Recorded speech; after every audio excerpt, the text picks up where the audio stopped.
வணக்கம் மக்களே, உங்கள் நெய்தல் மீனவன். இன்றைக்கி காலையில் நம்ம ஊரில் கடலுக்கு போயிட்டு காலையில் திரும்பி வந்திருந்தாங்க.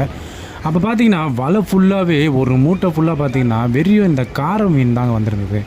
இந்த காரப்பொடியார் பேர் நாங்கள் சென்னையில் வரிக்காரல்னு சொல்லுவோம்.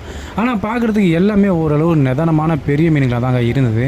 ஆனால் தேவைக்கான மீனுங்களை மட்டும் பேர்த்துட்டு மீதி இருக்கிற மீனுங்களை சுத்தமாக பேர்க்க முடியாதுன்றத பட்சத்தினால எல்லா மீனுமே பார்த்திங்கன்னா மண்ணை தோண்டி பள்ளம் ரொம்ப ஒரு 6 அடி ஆழமாக தோண்டி அந்த இருக்கிற மீனுங்க எல்லாமே மண்ணுக்குள்ளே போட்டு எவ்வளோ மீனை பாருங்களா அப்படியே மொத்தமாக மண்ணுக்குள்ளே போட்டு புதைச்சிடுவாங்க.